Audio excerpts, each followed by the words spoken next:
नमस्कार दोस्तों, स्वागत है आपका। आज मैं बात करने वाला हूँ हाउ टू डिलीट और surrender A double pen.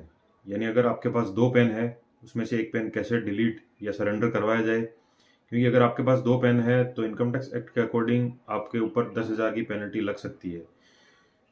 Pen deletion के लिए जो प्रोसेस है उसमें कई जगह बहुत भ्रांतियां हैं। आप NSDL से करवा सकते हो, UTI से करवा सकते हो या डिपार्टमेंट से करवा सकते हो।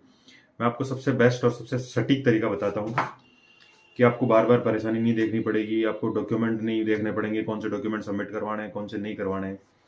तो इसके लिए मैं आपको इस वीडियो में सारी इन्फॉर्मेशन दे दूंगा। जो जो डॉक्यूमेंट चाहिए वो जो एप्लीकेशन फॉर्म कैसे लिखनी है, जो एफिडेविट की लैंग्वेज क्या है। इसमें मेनली 5 चीज चाहिए अपने को।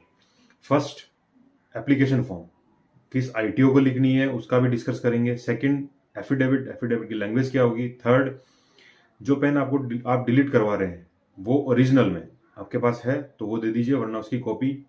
फोर्थ, जो पेन आपको रखना है उस पेन की कॉपी। फिफ्थ, आधार कार्ड की कॉपी। ये 5 डॉक्यूमेंट लगने हैं, इसके अलावा कुछ नहीं लगेगा। अब इन 5 डॉक्यूमेंट में सबसे पहला एप्लीकेशन फॉर्म। एप्लीकेशन फॉर्म लिखना किसको है? दिक्कत ये आती है कि हमारे पेन डिलीट करवाना है, लेकिन ऑफिस में आके लोग पूछते हैं कि सर किस ITO को लिखना है ये। तो इसका सोल्यूशन है, 2 तरीके से आप पता कर सकते हैं। अब या तो इनकम टैक्स डिपार्टमेंट की ऑफिशियल साइट पे जाइए www.incometax.gov.in पे। वहाँ आपको कुछ क्विक लिंक्स मिलेंगे। उन लिंक्स में नाउ योर AO करके टैब है, उस पर क्लिक करें। वहाँ आप मोबाइल नंबर, आपका पैन नंबर डालिए। वहाँ आपके मोबाइल में जो OTP आएगा वो डालने के बाद आपको AO यानी ITO जिसे एप्लीकेशन लिखनी है उसका पता चल जाएगा। अब एप्लीकेशन फॉर्म में उसका पता चल गया, उसके बाद जो कंटेंट होगा आपको क्या लिखना है। आपको ये लिखना है कि आपको जो आपकी जेन्युइन प्रॉब्लम है कि मेरे 2 पेन कैसे बने। पहले बना हुआ था, मेरे पास था नहीं, इसलिए वापस अप्लाई कर दिया, या पहले वाला खो गया, अब दोनों वापस मिल गए। जो भी आपकी जेन्युइन प्रॉब्लम है, एक फॉर्मेट में आपको शेयर कर रहा हूँ, ये स्क्रीन पे शो कर रहा है। ये लैंग्वेज देख सकते हैं आप।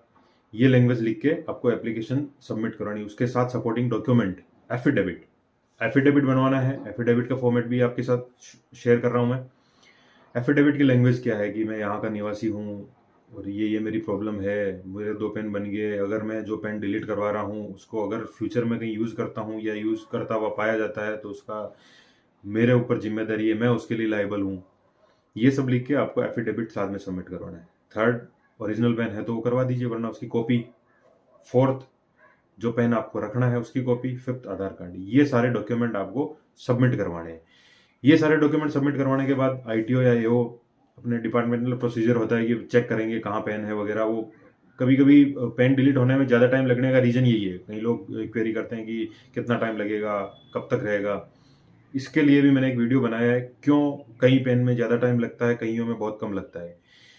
और एक चीज़ का ध्यान रखिए, अगर आपके पास सिंगल पेन है, एक बंदे के पास अगर एक ही पेन है तो वो डिपार्टमेंट डिलीट नहीं करता है। एक पेन कभी भी डिलीट नहीं होता। जब आपके पास 2 पेन है, दोनों पेन एक ही ITO के अंडर में आएंगे, उसके बाद ही वो पेन डिलीट होगा। सिंगल पेन कभी भी डिलीट नहीं होगा।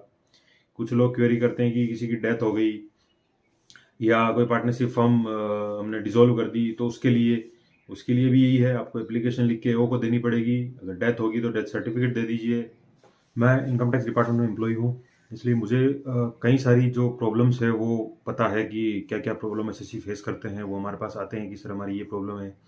कुछ की प्रॉब्लम होती है कि सर हमें पैन नंबर नहीं मिल रहा, हम बैंक में जा रहे हैं या कहीं ई मित्र पे जा रहे हैं पैन बनवाने के लिए। तो जब आधार से अपन पैन बनवाते हैं तो वहाँ शो करता है कि ऑलरेडी इससे कोई पैन लिंक है। इससे रिलेटेड भी एक वीडियो बनाई है मैंने पैन से रिलेटेड सारी इन्फॉर्मेशन, जो जो आपको चाहिए, कैसे बनता है, फर्म के लिए कैसा होगा, इंडिविजुअल कैसा होगा, ये सब डिटेल उसमें दे रखी है। आप वहाँ चेक कर सकते हैं। और पेन करेक्शन में किस किस चीज़ों का ध्यान रखना चाहिए। आप पेन करेक्शन के लिए जाते हैं तो वहाँ कुछ आपकी ऐसी गलतियाँ होने की वजह से दूसरा पेन बन जाता है, उन चीज़ों का ध्यान रखिए। आपको इनकम टैक्स डिपार्टमेंट से रिलेटेड जो भी जानकारी चाहिए वो आप मुझे बता सकते हैं कमेंट सेक्शन में। मैं सारी इन्फॉर्मेशन आपको प्रोवाइड करवा दूंगा और वीडियोस बना के जितनी ज़्यादा क्वेरी आएगी उतने जल्दी वो उसका वीडियो बनेगा। अब बस चैनल को सब्सक्राइब कर दीजिए, बेल आइकन दबा दीजिए, तब ताकि आपके पास लेटेस्ट जो वीडियो बने वो आपको पहुंच जाए।